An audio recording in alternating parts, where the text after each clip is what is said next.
We have in the first reading one of the most majestic of all the readings that we have throughout the year with regard to the level of intimacy that the Old Testament was able to express in the case here of Moses. It is something which we find in the Christian centuries in great mystics like St. Seraphim of Sarov, who would also find themselves on a holy mount and the Lord would pass. We have here the toned down version, the Lord, because the Lord himself is using his own name, and it would have been the holy name, which we're not allowed to pronounce liturgically out of respect for the wishes of our Jewish brethren.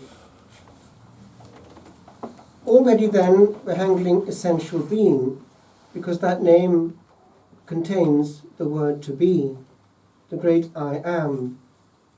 And Moses was taken apart from humanity to run the risk of facing the great I am without a shield. And then only did he come to the people. And so it should be. The minister of God cannot give more of himself. He must come from that encounter so that none of himself comes into his ministry, but he is but transferring what he has acquired face to face. It applies also to everyone here. If we do not have those moments of being available, then we are in danger of doing much, but of doing it in vain. We don't have to be always doing things, saying things, arranging things, inventing things. What the Lord wants is available channels in which he can initiate and do the same. The dynamic is quite different, and so are the fruits. When the Lord wants something, the beginnings are quite discreet. Often they're a tiny nudge picked up where? Precisely there in the holy place. Many things start in a nudge in adoration, or even in a quiet church without adoration as such, but where the presence is. Remember that if you want to be fruitful. The devil loves to see much agitation, because agitation favors his own activity. Why? Because souls are not in control. They're fidgeting so much that they're, as it were, clouds of buzzing noise, which favors greatly the activity of the demon, who loves confusion. A mystic in the 1930s, Sister Consolata, a nun of better adoration, Capuchin, was given to understand by the Lord himself that he detested agitation.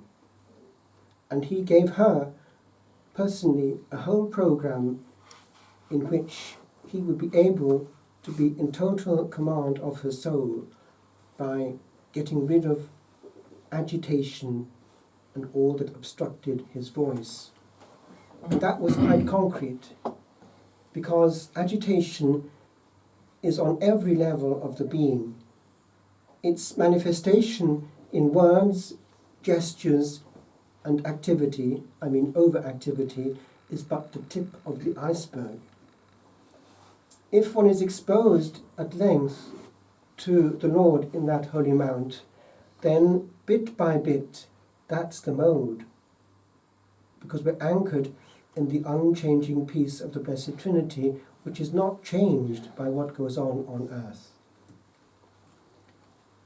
Therefore, one sees a pattern emerging in the Christian centuries that the most efficacious soul are precisely those who are peaceful souls, in which the Lord is able to do whatever he wants.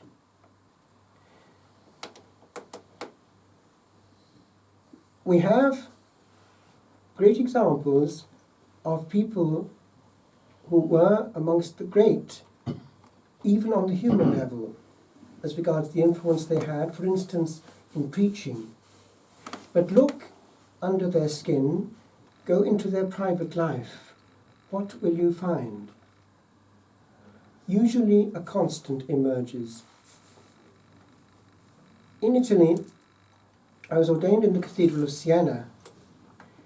Now, there were many saints in the area of Siena over the centuries. Two were very close to us in the air. One was Catherine, and her place of abode was very close to the cathedral in the Contrada Fontebrada, where she would sleep on a stone, and where she wanted to be more or less a recluse, until the Lord himself stepped in and asked her to come out, because he had a work for her. And you know what it was. He had a work for her on the level of history. She was to go to Avignon and get back Pope Gregory to Rome. And on it went. And of course, when he got there, you know what she did. He'd hardly opened his mouth, and she revealed something from his past life. Oh. And so she had a huge influence, because the Lord was the one who was acting in her. But then we also had Bernardine of Siena. And to him I felt very close, quite unexpectedly, for this reason. As soon as I'd finished completely in Rome, I was brought back to the monastery and given various tasks, sacristan and guest master, whatever. But then this unexpected thing came from the Archbishop. Initially, another priest was asked to take it up, but he wasn't particularly inclined, and so the prior came to me. Would you take it up? And so that involved, on a weekly basis, going up to the mountain opposite to minister to these people, at the very place where Bernardino of Siena had been formed by the Holy Spirit. We had his relics, all kinds of things there, and his presence was very much in the air. And because of the situation, I had to learn a lot about him and give talks about him. And he was, as I discovered, one of the greatest preachers of all time. I mean, across the board, Catholic, Protestant, or Orthodox. And he had a secret, and this is the bit that people don't know. He was also a great mystic.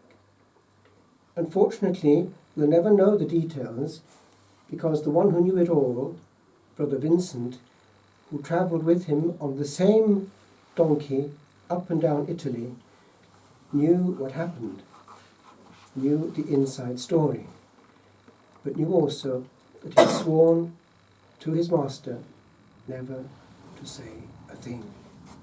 And so the secret died with him. But there are reasons when men have an effect on other men by the thousand, and I mean by the thousand. Bernardino of Siena, when he was coming to town, the people would know about it, and they would fill the area, the men on one side and the women on the other, for 2 hours before he opened his mouth. He would start preaching, and they were spellbound for at least 2 hours. But fortunately we knew some of the sermons, because there was one person who wrote them down in shorthand, and we can still hear them, and we heard 1 or 2 bits in the refectory, and they are dynamite. And they are dynamite because he knows what he's talking about. Do you know that preachers in our time have the effect that they have because they say what people want to hear, and therefore they're not challenged? And because certain things are not PC, they will not be heard. But they're the very buttons that Bernardino would press, and in his Tuscan style would press hard, in language that left no one any kind of confusion. The result was conversions by the thousand. Indeed, St. Catherine did the same to some extent, because she would use our abbey as a base to talk to people, again by the 100 and the 1,000, and she would need an army of priests to mop up the consequences. Sin was sin, and there's no screen to hide it before the gazing vision of the Lord. Do you see the difference between this and what we're at in our day? I heard only yesterday that one seminarian, I think not this time round but some other time, had left Maynooth cheesed off because he didn't want more of this training as a social worker. That's not what he entered the seminary for. And I heard on the grapevine recently that 3 of the best, it seems, have gone recently to France or America, where they want proper formation. So it's interesting. The very places where there could be bombs of conversion and radiation are now being diffused of all their power by PC. I just want to draw your attention to one area before I conclude, because it's the concrete issues that people remember.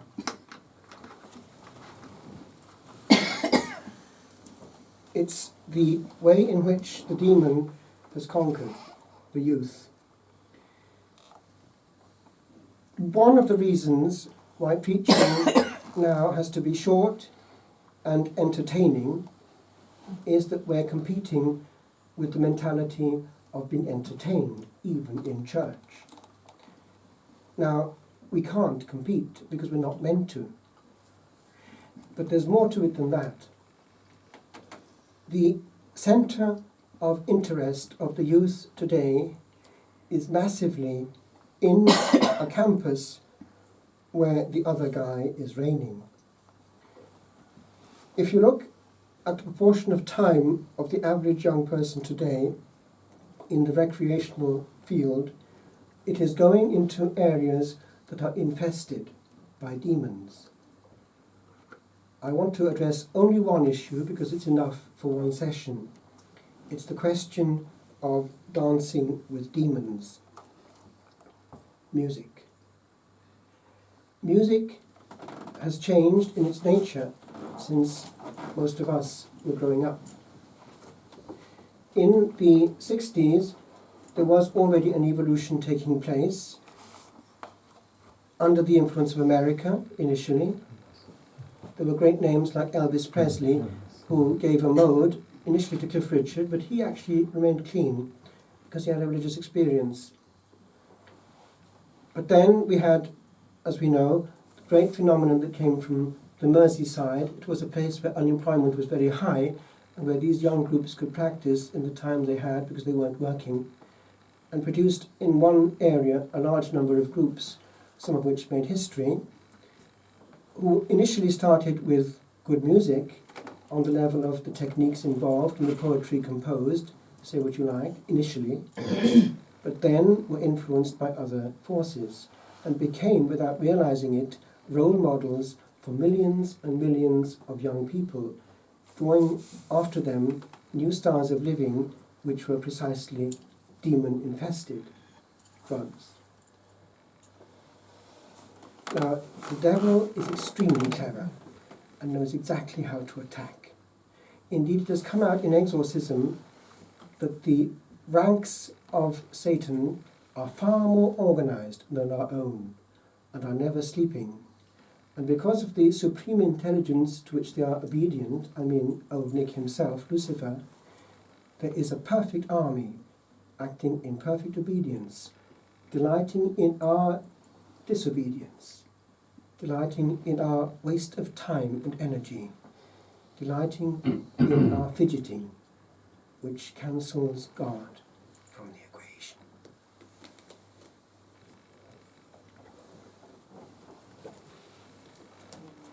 God, the most pure